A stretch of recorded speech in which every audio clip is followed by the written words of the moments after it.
अस्सलाम वालेकुम जी, welcome back to my channel.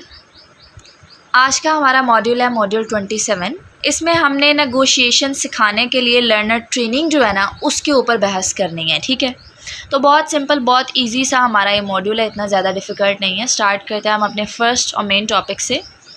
यहाँ पे बेसिकली नेगोशिएशन सिखाने के लिए लर्नर ट्रेनिंग जो है ना उसके ऊपर बात की गई है। ठीक है, यहाँ पे वो बताते हैं कि लर्नर को नेगोशिएशन फ्रेजेस और स्ट्रेटजीज़ जो हैं वो सीखनी चाहिए।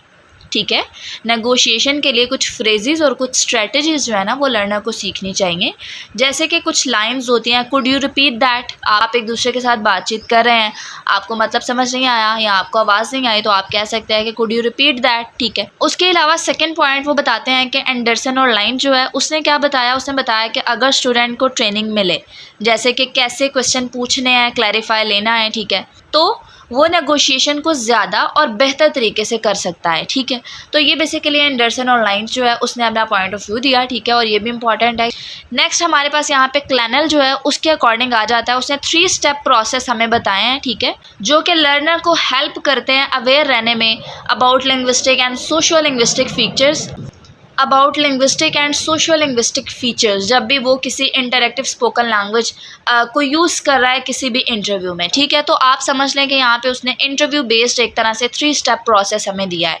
फर्स्ट स्टेप में वो बताते हैं कि प्रिपेयर इंटरव्यू। इसका क्या मतलब है कि सीखना कैसे पोलाइटली जो है वो रिक्वेस्ट की जाती है, कैसे बोलना है अगर समझ ना आए। ठीक है, तो उसके लिए आप यूँ कैसे, प्लीज़ रिपीट। ठीक है, सेकेंड स्टेप जो है वो हमारे पास आ जाता है रिकॉर्ड और ट्रांसक्राइब। मतलब कि जो कुछ सुना या देखा जा रहा है ना उसे आपने लिखना है एग्जैक्टली जैसा वो बोला गया है। इसको हम बोलते हैं ट्रांसक्राइब। ठीक है, तो अपना इंटरव्यू रिकॉर्ड करके लिखना ताकि देखा जा सके कि कहाँ कहाँ आपकी बेसिकली प्रॉब्लम हुई है। ठीक है, थर्ड स्टेप उसने बताया क्लास प्रेजेंटेशन, मतलब कि अपना इंटरव्यू जो है वो क्लास में दिखाना, डिस्कशन करना। फिर उसके बाद टीचर से जो है वो आप ग्रामर वोकैबुलरी पे फीडबैक लेते हैं, जैसे कि कोई भी मिस्टेक आपकी हो सकता है रिलेटेड टू ग्रामर या वोकैबुलरी, तो आप जब टीचर से फीडबैक लेते हैं तो आपकी लैंग्वेज और ज़्यादा इंप्रूव होती है। ठीक है, तो ये बेसिकली 3 स्टेप्स बताया क्लैनल ने, इसको आपने बस याद रखना है, याद करना नहीं है। ठीक है, उसके अलावा नेक्स्ट हमारे पास यहाँ पे एक आ जाती है activity listen and do task. इसमें क्या होता है कि टीचर बोलती है, स्टूडेंट जो है वो सुनता है, समझने की कोशिश करता है। अगर उसको समझ नहीं आई तो वो टीचर से अगेन पूछता है। फॉर एग्जांपल टीचर उसको बोलती है कि draw a red circle on the top of the page. ठीक है, अगर उसको समझ नहीं आई तो वो बोलेगा टॉप लेफ्ट या टॉप राइट। ठीक है, फिर एक्शन करता है। ठीक है, जब लर्नर क्लैरिफिकेशन या फीडबैक मांगता है ना तो यही सारी जो होती है वो नेगोशिएशन होती है। ठीक है, अब इसी वाले छोटे से पैराग्राफ में उन्होंने बताया हुआ है कि एक लर्नर जो है वो पिक्चर डिस्क्राइब करता है, दूसरा उसको ड्रा करता है। मिसअंडरस्टैंडिंग होने पे जो है वो फ्रेज़ यूज़ करता है। कौन से फ्रेज़ यूज़ करता है, वो कहता है प्लीज़ स्पीक मोर स्लोली, और दूसरा वो कहेगा could you say that again. ठीक है, तो ये 2 फ्रेजेस यहाँ पे बताए हुए हैं कि अगर आपको मिसअंडरस्टैंडिंग हुई है तो आप ये वाले फ्रेजेस इस्तेमाल कर सकते हैं। ठीक है, नेक्स्ट हमारे पास आ जाता है कंट्रोलिंग द टीचर टेक्निक। इसमें क्या होता है कि टीचर एक टेक्स्ट रीड करता है, स्टूडेंट कहीं पर भी उसे रुकने, रिपीट करने, स्लो बोलने का कह सकता है। ठीक है, स्टूडेंट जो है वो कुछ फ्रेजेस उसमें इस्तेमाल कर सकता है। वो यहाँ पे सारे फ्रेजेस दिए हुए हैं, आप इनमें से 3-4 पढ़ लें। ठीक है, आप लोगों को समझ आ जाएगी। नेक्स्ट हमारे पास एक्टिविटी आ जाती है, यहाँ पे कुछ क्लासरूम एक्टिविटीज़ बताई हुई हैं। ठीक है, जिनमें हमारे पास फर्स्ट एक्टिविटी आ जाती है कुड यू रिपीट दैट। तो इसमें क्या होता है कि लर्नर जो है वो ब्लैक बोर्ड की तरफ देखे बगैर किसी दूसरे को कुछ लिखवा रहे होते हैं। अब ये वाली एक्टिविटी इस तरह से हो सकती है कि टीचर जो है वो बोल के लिख रहा है और स्टूडेंट जिस तरह से टीचर को सुन रहा है वो बिल्कुल उसी तरह से अपने दोस्त को बोल रहा है कि इस तरह से करो। ठीक है, तो इसमें जो है वो बेसिकली स्पीकिंग और लिसनिंग स्किल डेवलप करने की एक टेक्निक छुपी होती है। दूसरा हमारे पास आ जाता है डिस्कवर द आंसर। इसमें टीचर जो है वो जानबूझ के मुश्किल सवाल पूछता है और स्टूडेंट को आंसर सुनकर ढूंढने पड़ते हैं। तीसरा हमारे पास आ जाता है डिस्कवर द स्टोरी। इसमें क्या होता है कि एक लर्नर के पास स्टोरी होती है, दूसरे उससे क्वेश्चन पूछकर स्टोरी समझते हैं। ठीक है, तो सब एक्टिविटीज़ में जो है वो इन्फॉर्मेशन गैप होता है जो नेगोशिएशन को नेचुरली आपके लिए ट्रिगर करता है। ठीक है, तो ये सारे टॉपिक में जस्ट यही चीज़ें एक्सप्लेन की हुई हैं। नेक्स्ट हमारे पास आ जाता है मॉनिटरिंग नेगोशिएशन। इसमें क्या होता है कि टीचर या स्टूडेंट जो है वो ऑब्ज़र्व करते हैं। क्या ऑब्ज़र्व करते हैं कि क्या लर्नर एक दूसरे को सपोर्ट कर रहे हैं, क्या सब टर्न ले रहे हैं, क्या किसी की हेल्प हो रही है वोकैबुलरी या ग्रामर में। तो ये बेसिकली इसमें मॉनिटर करना शामिल होता है।